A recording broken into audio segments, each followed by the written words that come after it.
Assalamualaikum warahmatullahi wabarakatuh. Bertemu lagi dengan saya Ayu Angaraini, mahasiswa Politeknik Negeri Samarinda, jurusan Akuntansi, Prodi D4 Akuntansi Manajerial dari kelas 1B. Nah, di sini saya akan menjelaskan di topik 5, yaitu pengaruh lingkungan terhadap perusahaan. Kalian tahu nggak sih, ternyata pengaruh lingkungan itu sangat mempengaruhi sifat-sifat dari perusahaan tersebut loh. Sini, lingkungan perusahaan didefinisikan sebagai keseluruhan dari faktor-faktor ekstrim yang mempengaruhi organisasi dan kegiatan perusahaan. Nah, ternyata faktor-faktor yang mempengaruhi perusahaan itu ada 5, yaitu aspek-aspek sosial, ilmu pengetahuan, ekonomi, politik, hukum, dan sebagainya.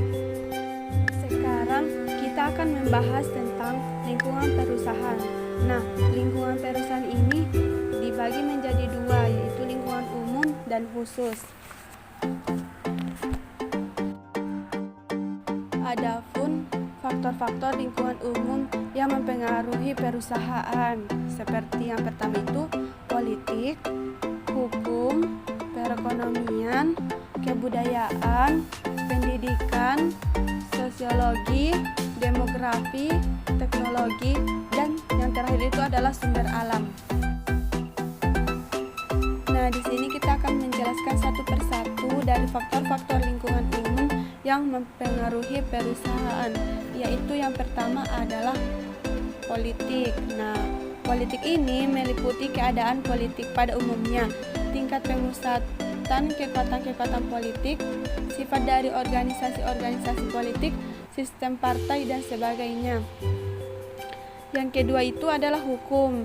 Hukum ini meliputi pertimbangan-pertimbangan hukum, sifat daripada sistem hukum, aturan-aturan khusus mengenai pembentukan dan pengawasan terhadap organisasi. Contohnya itu UUD, perusahaan di bidang bank. Dan yang ketiga adalah perekonomian.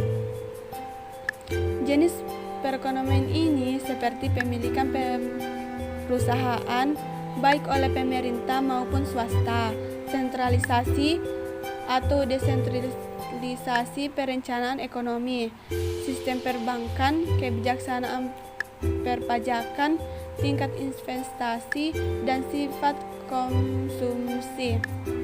Selanjutnya itu yang keempat itu adalah kebudayaan. Nah, di sini kebudayaan itu meliputi latar belakang sejarah dari suatu masyarakat, ideologinya, nilai dan norma-norma masyarakat, pandangan terhadap pola kepemimpinan dan hubungan internasional. Kelima itu ada pendidikan. Di sini juga pendidikan meliputi tingkat buta huruf dari suatu masyarakat, tingkat spesialisasi dalam sistem pendidikannya, dan tingkat keahlian khusus dari masyarakat tersebut.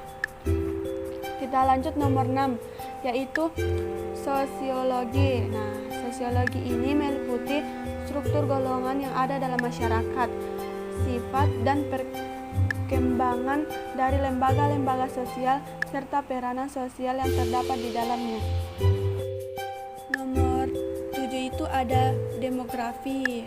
Demografi ini meliputi sumber tenaga kerja yang tersedia dalam masyarakat, jumlahnya, penyebarannya, tingkat umurnya, dan jenis kelamin. Kedelapan itu teknologi. Teknologi ini meliputi tingkat perkembangan ilmu pengetahuan dan teknologi dalam bidang manufaktur, peralatan, dan fasilitas yang lainnya. Dan yang terakhir itu adalah sumber alam. Nah, di sumber alam ini dia meliputi sifat, banyaknya dan tersedianya sumber-sumber alam tersebut, termasuk pula iklim dan sebagainya. Nah, dari faktor-faktor yang tadi disebutkan itu dapat menentukan sifat perusahaan. Apabila faktor-faktor tersebut berbeda-beda dari daerah yang satu dengan daerah lainnya, maka sifat-sifat organisasi di masing-masing daerah juga berbeda. Oke, selanjutnya itu ada lingkungan khusus. Nah, dalam sebuah perusahaan yang terdapat di dalam suatu masyarakat ada kemungkinan tidak dipengaruhi secara langsung oleh faktor-faktor lingkungan umum, atau perusahaan tersebut tidak dapat menanggapi semua faktor-faktor yang ada.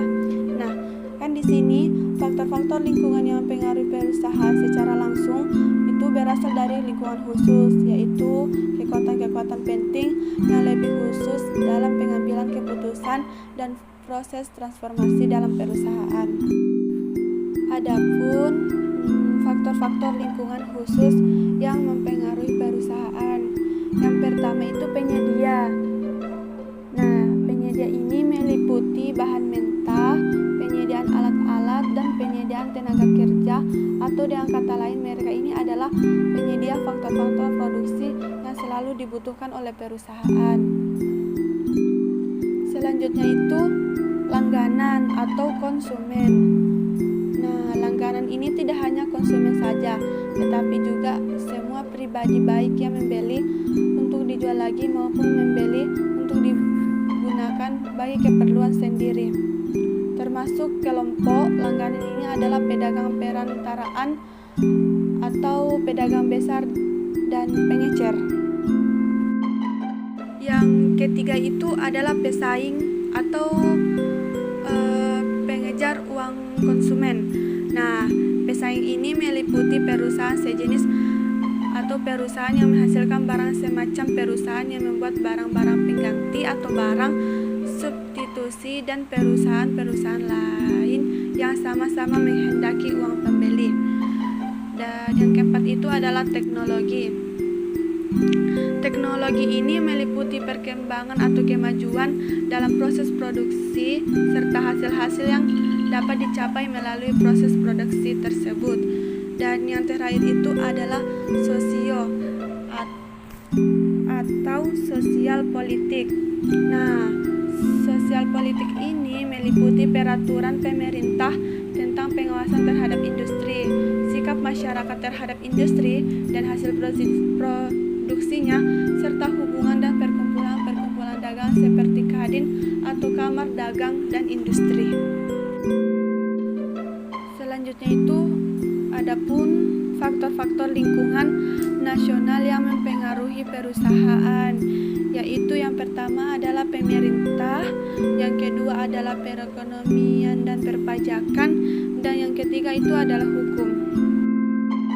Nah, selanjutnya itu adapun perhatian pemerintah terhadap kegiatan usaha, seperti yang pertama itu bantuan di bidang transportasi. Peran pemerintah dalam sektor pengangkutan seperti kereta api, pesawat atau Garuda Indonesia, laut atau Pelni, angkutan darat atau Damri. Dan yang kedua itu bantuan pada perusahaan kecil. Di sini bantuannya ada 3, yaitu bantuan finansial, bantuan pemberian kontrak, serta bantuan teknik dan manajemen. Yang ketiga itu adalah bantuan di bidang komunikasi. Nah, di bantuan di bidang komunikasi ini meliputi seperti bantuan penggunaan satelit. Jadi dapat kita simpulkan pengaruh pemerintah itu sangat besar bagi perkembangan perekonomian. Nah, demikian penjelasan dari saya. Mohon maaf atas segala kekurangannya. Assalamualaikum warahmatullahi wabarakatuh. Jangan lupa untuk tetap semangat.